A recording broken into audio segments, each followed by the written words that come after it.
Salam alaikum. Alors je vais te montrer aujourd'hui comment changer les joints d'injecteur. Ici tu as aussi par l'occasion change d'injecteur, bon ça vaut un bras. Moi ce que je fais, je les nettoie. C'est pas compliqué, vous verrez, c'est rapide, c'est pas compliqué, il suffit d'avoir les bons outils. Donc là on est sur C4 1.6 HDI, moteur 1.6 HDI diesel. Donc premièrement, ce que tu vas faire, tu vas venir dévisser. Voilà. Ici, tu vas tomber ce tuyau, tu vas tomber le collecteur là, tu vas venir dévisser celle-ci pour laisser un passage. On va démonter le cache ici, culbuteur. Il y a 6 boulons. On va soulever pour avoir l'accès tranquille aux injecteurs qui se trouvent là et là. Allez, c'est parti.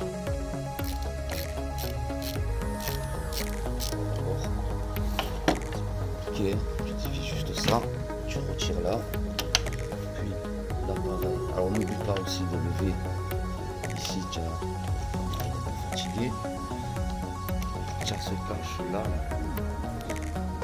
il y a un écrou ici, là-bas c'est emboîté. Maintenant on va ça là, là pareil, tu as un collier, là on déboîte, j'ai enlevé un boulon qui est ici. On tire doucement. Pensez à bien laver le moteur pour travailler le plus proprement possible. Là c'est bon. Ici elle a enlevé, là elle a enlevé. J'ai dévissé celle-là parce qu'après comme elle dépasse, on va avoir l'accès. Et là tu vas avoir des boulons de 8 que tu vas venir démonter, soulever, lever le cache culbuteur et bien travailler proprement. Donc il y en a je crois 6 ou 7. Maintenant tu vas venir dévisser cela pour soulever le cache culbuteur. 8, près de 8. Tu vas venir dévisser tout ça. Il y en a à peu près 1, 2, 3, 4, 5, 6, 7. Il y en a. Petit conseil, achetez-vous un petit fil comme ça là, avec les petits aimants. Ça vaut 2 balles. Carton wash, action. Ça, si vous faites tomber une vis, tout elle est difficile d'accès. Voilà. Et au moins, vous êtes tranquille. Là, c'est bon. Tu vas tout dévisser. Derrière, elles sont bien dévissées. On va soulever proprement. Tu vois ce que je te disais? Ça vient buter là. Pencher un petit peu. Et voilà. Et là, donc attention, faites gaffe. On est sur le moteur. Donc on va venir couvrir tout ça avec un chiffon propre pour pas qu'il y ait de découp qui tombe. Surtout la calamine, c'est comme de la ferraille. C'est tombé dedans, c'est mort.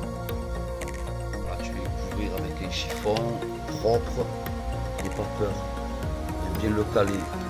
Le tournevis soit dans le vide pour que ça tienne. Donc là on a protégé bien tout ce qui est l'arbre à camp. Là pareil, on a tout le cache de fil électrique, clé à laine. Bon, normalement c'est fermé, là c'est propre, il est cassé. Voilà, donc tu en as 3. Tu en as un vers là, un deuxième ici, un troisième là. Et ça tu vas pouvoir maintenant travailler proprement. On va débrancher toutes les fiches électronique. Celle-là, les 4 qui sont sur chaque, tu vois, on va enlever. Et là c'est pas compliqué, petit tournevis plat, tu soulèves et je fais d'une main, l'autre je finis. Après sur l'injecteur lui-même, à ce niveau là, tu as une petite goupille. Tu vas venir bien serrer avec une pince et tu vas me tirer cette goupille. Et mettez bien de côté, faites-vous une petite boîte. Là, tu vas venir soulever ton faisceau et tu vas le pousser en arrière. Voilà, et là tu vois que tu as un meilleur accès. Donc là c'est bon, on a bien dégagé. Il reste ceux-là où on a enlevé les goupilles. C'est pas compliqué, tu as juste à tirer dessus et ça vient tout seul. Clé de 14 plate, tu vas venir dévisser ici proprement. Voilà. Tu vas faire ça. Tu bascules ça en arrière. Et tu vas faire comme ça à tous tes injecteurs. Là, hier j'en ai changé un. J'ai changé celui-là. Je vous montrerai après. Vous allez voir. Vous allez être choqué dans quel état il était.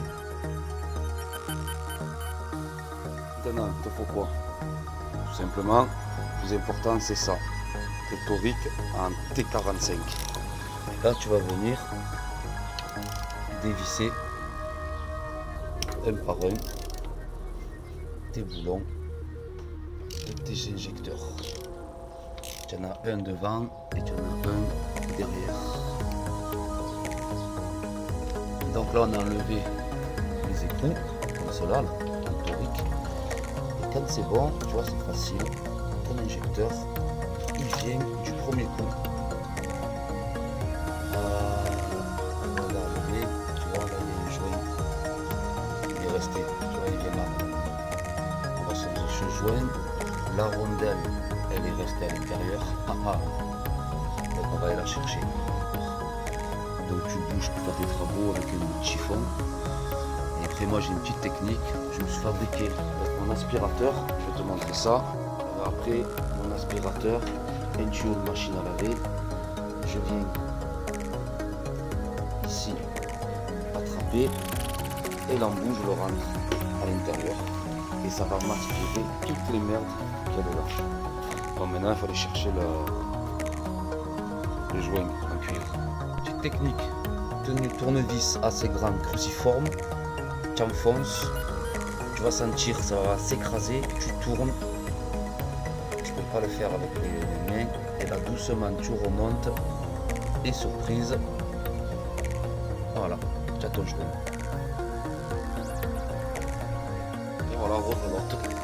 Vous avez vu le premier comme il est venu facilement, celui-ci il est crevé. Il est crevé. J'essaye un peu de le décoller comme ça.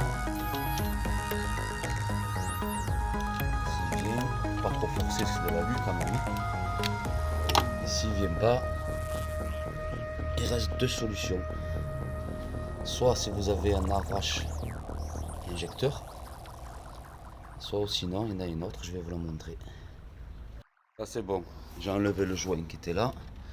Je vais mettre un petit coup d'aspirateur dedans pour être tranquille. Alors tuyau de machine à laver, c'est pas compliqué. Je viens le mettre à l'intérieur jusqu'à que ça bute. Là, je récupère mon bout. J'allume et mon quota. Voilà. Et là, tu viens aspirer tout ce qu'il y a à l'intérieur. Voilà, là, je vais nettoyer mon injecteur. Ça, c'est hier. Regardez un peu les dépôts qu'il y avait dedans. Impressionnant. Il te faut quoi? De l'essence, un pinceau, une petite brosse, mais pas de métal. Hein. Voilà, c'est beaucoup mieux là, non? Comme neuf. C'est bon. Donc on a nettoyé, on a sorti les 4 injecteurs. On a changé tous les joints, c'est-à-dire 3 joints par injecteur. Et là, normalement, on est voilà, au top. Plus de bruit. Pas de fuite. On est bien, on est bien, on est bien.